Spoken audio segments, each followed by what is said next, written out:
Halo semua, bagaimana kabar kalian hari ini? Semoga dalam keadaan sehat dan selalu dalam lindungan Tuhan Yang Maha Esa. Seperti biasa nih, sebelum masuk ke ceritanya, Mimin mau ingatin buat kalian untuk tekan tombol subscribe. Dan tekan tombol loncengnya terlebih dahulu, biar nggak ketinggalan video-video terbaru dari channel ini ya. Selagi nonton, bisa kalian sempatkan tekan tombol like dan tinggalkan komen kalian di bawah, biar makin rame video kita yang satu ini. Disclaimer, untuk para subscriber channel Storytime, cerita ini hanya karya fiksi. Segala tindakan yang ada dalam ceritanya hanyalah imajinasi semata. Kami tegaskan bahwa video ini tidak bermaksud mendorong atau mempromosikan tindakan kekerasan dan tindakan berbahaya apapun. Dimohon untuk kalian dapat memahaminya dengan baik. Tanpa menunda dan banyak basa-basi, langsung masuk ke ceritanya. Cerita kita lanjutkan. Di pembahasan terakhir, Billy Duan telah berhasil mengalahkan Yan Hua. Yan Hua binasa di tangan Billy Duan dalam beberapa serangan. Saat itu, banyak orang yang melihat pertarungan mereka. Setelah beberapa waktu sunyi, tidak ada seorang pun yang mengeluarkan suara, dan mereka hanya menonton Billy Duan yang masih berdiri di tengah jalan. Billy Duan tiba-tiba menoleh ke arah mereka dengan tatapan dingin, sedikit mengangguk. Refleks itu membuat orang-orang terkejut ketakutan. Mereka bergerak seolah ingin melarikan diri. Namun karena Billy Duan tidak bergerak dari tempatnya, mereka mengurungkan niat mereka. Billy Duan pada akhirnya berteriak mengatakan pada semua orang, Sekte Heavenly Blade yang dipimpin oleh aliansi Murim mengirim pewarisnya ke berbagai tempat di dataran tengah untuk membangun dan menyebar pengaruh mereka. Ia memperingatkan mereka semua untuk berhati-hati. Jika mereka meremehkan dunia Murim, maka mereka akan membayar dengan harga yang mahal. Saat itu, Yan Hua terlihat terkapar tidak bernyawa, dengan beberapa bekas serangan di tubuhnya. Billy Duan saat itu menunjuk ke arah Mei Niang meneruskan. Mei Niang datang untuk menjelaskan tentang alasan mengapa cucunya, Hu Yanzhou, binasa. Namun dia bahkan tidak diperbolehkan bertemu dengan pemimpin aliansi Murim. Mei Niang yang mendengarnya terdiam karena terharu. Dia tidak seolah mendapatkan keadilan dari sosial. Billy Duan masih melanjutkan. Untuk siapa pemimpin aliansi bekerja? Apa itu untuk Sekte Heavenly Blade? Kerumunan mulai berbisik satu sama lain. Mereka seolah menyadari bahwa pemimpin aliansi telah berbuat tindakan yang tidak adil. Billy Duan mengatakan, ia turun tangan untuk mengatakan pada aliansi Murim dan Sekte Heavenly Blade, jika keadilan masih tidak ditegakkan di Jianghu. Setelah pidato panjang lebar itu, Billy Duan akhirnya berhenti. Su Zeng saat itu mendekati Billy Duan menanyakan, jika ia diberikan izin, izinkan ia mengetahui nama Billy Duan. Namun Billy Duan hanya menghela napasnya dan tidak menjawab, disertai dengan senyuman. Billy Duan benar-benar tidak mau menyebutkan namanya. Dia hanya melompat meninggalkan tempat. Dia terbang untuk pergi dari tempat kejadian, meninggalkan penasaran pada semua orang. Karena tidak ada yang tahu identitas Billy Duan bergumam. Alasan ia turun tangan bukan hanya untuk menyelamatkan Mei Niang dan Su Zeng, namun juga untuk memunculkan sosok pahlawan. Ia akan memperkuat dirinya tanpa diketahui seorang pun. Dan jika harus bertindak, petarung Murim tanpa nama ini yang akan melakukannya. Jika musuh-musuhnya fokus pada petarung Murim tanpa nama ini, maka dirinya Billy Duan bisa bertambah kuat tanpa mereka sadari. Setelah beberapa lompatan dan terbang, Billy Duan menghilang bagaikan sebuah asap, meninggalkan pertanyaan dalam benak semua orang. Saat itu, nomor 7 masih berdiri di tempatnya, dan Mang Riang terlihat baru kembali dan mendarat di samping nomor 7. Mang Riang mengatakan bahwa ia tidak bisa mengejar pria misterius itu. Nomor 7 masih dengan tidak berekspresi menimpali. Bukankah Mang Riang sengaja membiarkannya pergi? Mang Riang dengan sedikit tidak nyaman mengatakan, terima kasih karena telah menganggap kemampuannya hebat. Tapi itu sangat memalukan, karena ia masih kehilangan jejak pria misterius itu, meski telah berusaha mengejarnya sekuat tenaga. Ekspresi Mang Riang terlihat sedikit ketakutan dan tegang yang tidak bisa dijelaskan. Nomor 7 menatap ke arah Mang Riang dalam diam. Kemudian dia ingin melihat apakah ekspresi Mang Riang mengatakan yang sebenarnya. Nomor 7 akhirnya menyerah mengatakan, Jika seperti itu, orang itu pasti adalah seorang Master Murim. Mang Riang mengatakan tidak. Besar kemungkinan orang itu lebih dari sekedar Master Murim. Ia tidak pernah melihat petarung Murim seperti orang itu dalam hidupnya. Berpindah di aliansi Murim, Sima Tian terlihat begitu marah hingga memukul sebuah meja menanyakan, siapa orang itu? Saat itu, petugas lain yang bersama dengan Galsarya mengatakan dengan takut bahwa mereka juga tidak pernah melihatnya. Sima Tian berdiri menanyakan, apakah maksudnya seorang Master Murim tiba-tiba muncul entah dari mana? Dia memerintahkan untuk mereka mulai pencarian dan temukan Master Murim tersebut. Semua orang segera pergi meninggalkan ruangan. Tapi pada saat ini, Sima Tian memanggil Galsaryang. Dia meminta Galsaryang tinggal di ruangan itu. Karena ada satu hal yang ingin ia katakan. Galsaryang berhenti dari langkahnya dan menghadap Sima Tian. Sima Tian memulai dengan basa-basi menanyakan situasi Galsaryang akhir-akhir ini. Dengan hormat Galsaryang mengatakan, ia masih bisa mengatasi semuanya. Melihat penampilan Galsaryang saat ini, Sima Tian mengatakan bahwa Galsaryang telah menua. Sepertinya pekerjaannya terlalu berat. Namun Galsaryang mengatakan tidak. Tapi memang seperti itulah manusia. Semakin lama semakin menua. Sima Tian bergumam mencibir. Saat ini Galsaryang hanyalah penasihat yang lembek yang tidak berdaya. Keberadaannya tidak lebih dari sekedar itu. Sima Tian kemudian menunjukkan tatapan tajam menanyakan, apakah Galsaryang memiliki tebakan tentang identitas Master Murim yang tidak dikenal ini? Bagaimana jika orang itu adalah Baekpyo? Bukankah dia menghilang setelah kedainya ditutup? Mendengar tebakan liar itu membuat Galsaryang terdiam. Dia juga terlihat khawatir. Galsaryang tidak segera menjawab, dia bergumam. Awalnya ia mengira juga itu adalah Baekpyo. Tapi Baekpyo bukanlah seorang pendekar pedang. Tentu, teknik tarungnya juga hebat, tapi tidak mungkin dia mengalahkan Yanhua hanya dengan itu. Yang pada akhirnya Galsaryang menjawab bahwa itu bukan Baekpyo. Ia merasa itu memang bukanlah Baekpyo. Sima Tian terlihat penasaran dengan alasan Galsaryang mengatakan bukan Baekpyo. Galsaryang meneruskan, ia mendengar kabar bahwa Yanhua binasa karena serangan pukulan. Baekpyo yang ia kenal hanya menggunakan teknik pedang, tidak pernah menggunakan teknik pukulan. Sima Tian mengelus janggutnya membenarkannya. Tapi yang menjadi pertanyaan, jika bukan Baekpyo lalu siapa? Galsaryang menimpali, namun dia juga tidak yakin bahwa ia merasa Master tidak dikenal itu adalah orang dari keluarga Huyan. Sima Tian menatap Galsaryang penasaran mencoba menanyakan, apakah maksud Galsaryang dalangnya mungkin dari keluarga Huyan karena Yanhua berkonflik dengan mereka?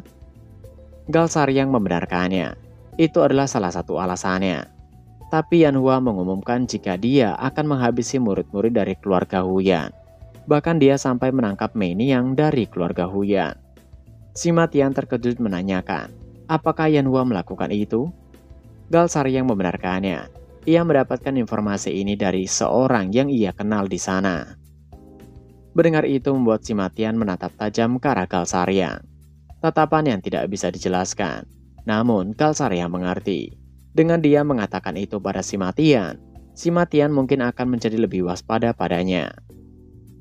Tapi, memperlihatkan kelemahan hanya akan mengundang kecurigaan yang lebih dalam. Jadi, ada baiknya memperlihatkan kemampuan dalam analisis situasi. Yang pada akhirnya, Sima Tian setelah hening sejenak mengatakan, jika begitu, ia akan memberikan wewenang penuh dalam penyelidikan kejadian itu pada Galsaryang. Galsaryang dapat mengumpulkan timnya dan mencari dalang di baliknya. Galsaryang sedikit tidak percaya menanyakan, apakah Sima Tian yakin tentang ini? Dengan senyuman, Sima Tian menambahkan, bukan seperti ia bisa menyuruh Galsaryang untuk mengurus urusan sepele di aliansi Murim selamanya, bukan? Jadi Galsaryang bisa lakukan itu dan tunjukkan kemampuannya. Galsaryang menangkupkan tinjunya dan mengatakan terima kasihnya. Ia akan mengusahakan yang terbaik untuk menyelesaikan masalah itu. Saat itu, tatapan Sima Tian menunjukkan perasaan lain. Dia seolah memiliki rencana di balik ini. Namun tidak diungkapkan apa motif Sima Tian meminta Galsaryang yang menangani kasus ini. Begitu juga dengan Galsaryang. Dia terlihat menunjukkan tatapan mencurigakan. Dia pasti memiliki rencananya sendiri untuk dirinya. Berpindah di sebuah penginapan. Billy Duan terlihat tengah bermeditasi. Dia sembari mengingat kembali pertarungannya dengan Yan Hua. Dia bergumam. Berkat pertarungannya melawan Yan Hua, ia mencapai 80% penguasaan dalam seni rahasia Immortal Crane. Dilihat dari waktunya mempelajari teknik ini adalah pencapaian yang luar biasa. Ia menantikan akan jadi sekuat apa seni rahasia Immortal Crane ini ketika ia benar-benar menguasainya.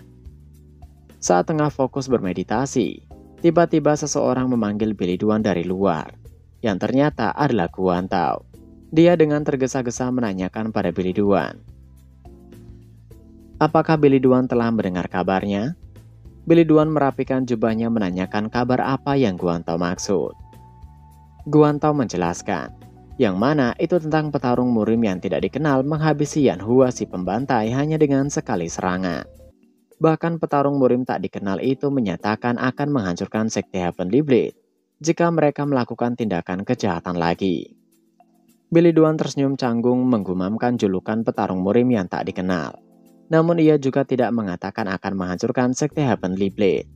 Memang seperti itulah berita, akan bertambah dari satu orang ke orang lainnya. Billy Duan dengan datar mengatakan, itu menakjubkan. Guan Tao heran dan sedikit kesal menanyakan, ada apa dengan reaksi Billy Duan? Billy Duan menanyakan balik, memang ada apa dengan reaksinya? Dengan tatapan curiga Guan Tao menanyakan ataukah? Sebelum kata-kata Guan Tao selesai, Billy Duan telah tersenyum dan menghela napas bergumam. Ia telah duga yang paling memahami dirinya adalah Guan Tao. Namun kebahagiaan Billy Duan hancur ketika Guan Tao menanyakan, jangan katakan Billy Duan iri. Tentu saja itu tidak seperti yang Billy Duan harapkan. Jadi dia terkejut sendiri. Dia tidak bisa mengatakan apa-apa. Guan Tao meminta untuk Billy Duan tidak iri. Menurutnya Billy Duan itu keren. Dan si petarung murim tidak dikenal itu luar biasa. Billy Duan menanyakan lagi, apa maksud dari dirinya keren sedangkan si petarung murim tak dikenal itu luar biasa? Ia yakin ada perbedaan besar dalam kata keren dan luar biasa. Guan Tao tidak menjawab. Dia saat itu begitu terkesan mengatakan, melindungi orang-orang, itu sesuatu yang ia impikan selama ini. Ia meyakinkan dirinya sendiri bahwa dia sebaiknya juga berlatih untuk dapat melindungi orang-orang. Billy Duan yang melihat Guan Tao di samping hanya tersenyum. Dia bergumam. Ia bisa memahami perasaan Guan Tao. Tidak mungkin orang baru dari dunia murim tidak bersemangat setelah mendengar sesuatu seperti itu, bukan? Guan Tao saat itu meninggalkan Billy Duan di dalam ruangan dengan bersemangat. Dan Billy Duan masih memandang punggung Guan Tao meneruskan. Ia berharap Guan Tao mengecamkan apa yang ia katakan. Kehidupan seperti pahlawan itu memang terlihat menakjubkan di luar. Tapi hampir semua orang yang melakukan aksi kepahlawanan itu harus melewati masalah mental. Billy Duan berjalan ke arah pintu meneruskan. Aksi kepahlawanan. Di balik tindakan yang menjadikanmu cahaya terang itu, membuatmu harus menekan rasa malu akan ketidakmampuanmu mencegah sesuatu. Billy Duan mengingat dirinya ketika dirinya masih Tian Hengji, seorang pemimpin aliansi murim yang dikenal sebagai pahlawan. Waktu berlalu di sore hari. Saat itu Billy Duan menemui Master Kong. Master Kong melaporkan bahwa urusan serikat perdagangan Great Star berjalan lancar. Dia membawa sebuah buku meneruskan. Ia datang untuk membahas kasbook pemberian Billy Duan waktu itu.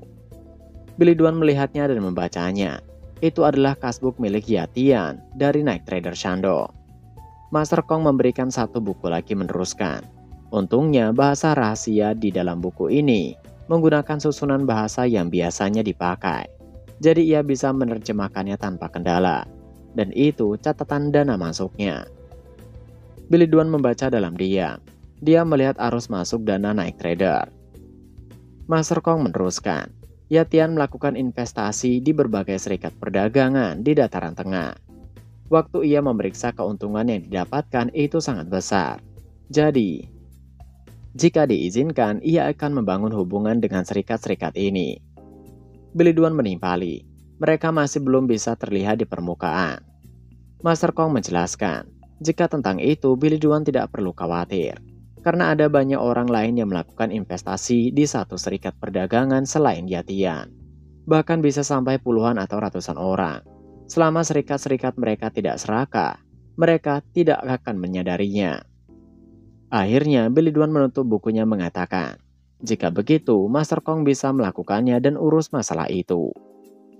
Tiba-tiba, Billy Dwan menyodorkan sebuah lipatan kertas pada Master Kong. Dia meminta untuk Master Kong membantunya dan memeriksanya. Master Kong masih bingung dan penasaran akan kertas itu. Billy Dwan mengingat dia mendapatkannya dari seorang yang pernah ia habisi sebelumnya. Billy Dwan meminta untuk Master Kong membantunya untuk menerjemahkan artinya. Master Kong membukanya perlahan, melihat isinya sebelum pada akhirnya mengatakan, jika yang satu itu sulit baginya untuk menerjemahkannya, itu mustahil menerjemahkannya dengan kemampuannya. Billy Dwan terlihat sedikit kecewa. Dia menghela napas dan sedikit mengangguk. Tapi Master Kong memberinya harapan dengan mengatakan, ia mengenal seseorang yang mungkin bisa membantu. Billy Dwan terkejut menanyakan siapa orang itu. Master Kong mengatakan bahwa itu adalah masternya. Dia adalah pengurus Zong, kepala pengurus kediaman Billy. Master Kong mengatakan jika itu masternya, ia yakin pasti bisa menerjemahkannya. Billy Dwan tersenyum canggung ketika bergumam, kepala pengurus kediaman keluarganya bisa menerjemahkan sesuatu yang sulit seperti ini? Ia benar-benar tidak menyangka. Singkat cerita, Billy Dwan telah tiba di kediaman keluarga Billy. Dia tanpa basa-basi menjumpai Master Zong. Tentu dia membawakan beberapa hadiah untuk Master Zong. Itu membuat Master Zong curiga menanyakan apa itu. Billy Dwan mengatakan itu adalah tanaman obat yang bagus untuk kesehatan. Dan itu ada mantel juga yang baru untuk Master Zong gunakan. Dan ia membelikan beberapa pakaian nyaman lainnya. Master Zong mengatakan bukan itu yang ia maksud. Maksudnya adalah, mengapa Billy Dwan memberikannya jebakan seperti itu? Billy Dwan sedikit shock. Dia mengatakan itu bukan jebakan. Ia hanya ingin berterima kasih karena sudah diperkenalkan pada Master Kong yang hebat. Master Zong menghela napas panjang-panjang. Nadanya agak meninggi ketika meminta untuk Billy Dwan tidak bertele-tele. Cepat katakan apa yang Billy Dwan inginkan. Yang pada akhirnya Billy Dwan menyerah. Dia mengatakan bahwa Master Zong benar-benar pandai dalam menebak seseorang. Master Zong menunjuk hadiah itu mengatakan, mana mungkin ia tidak menyadari niat Billy Dwan ketika niatnya terpampang nyata. Billy Dwan tersenyum pahit ketika meraih jubah dalamnya. Dia menyodorkan sebuah kertas mengatakan, untuk bantu dirinya menerjemahkannya. Master Zong melihatnya sejenak dan mengatakan, itu adalah kode rahasia yang sulit untuk diterjemahkan. Dia bangkit dan meminta untuk Billy Dwan kembali lagi nanti malam. Billy Dwan terkejut karena itu sepertinya sangat cepat. Master Zong tidak menjawab melainkan meneruskan untuk Billy Dwan bawakan dirinya minuman enak ketika kembali. Billy Dwan juga bangkit untuk meninggalkan ruangan. Ketika dia berjalan dan membuka pintu, Master Zong menanyakan bagaimana keadaan bocah itu. Yang dimaksud adalah Master Kong. Billy Dwan menatap punggung Master Zong dengan lembut mengatakan, dia sehat dan melakukan tugasnya dengan baik. Master Zong berhenti. Dan tidak ada kata-kata yang perlu untuk ditukar lagi. Billy Dwan meninggalkan ruangan Master Zong dan akan kembali nanti malam. Dan chapter pun berakhir. Nah, itu tadi adalah pembahasan manhwa Return of the Heavenly Demon part ke-41. Seperti biasa sebelum mengakhiri video ini, Mimin ingatkan untuk kalian bahagia dan sehat selalu. Terima kasih sudah menonton video ini dan sampai jumpa lagi di video selanjutnya. Jana.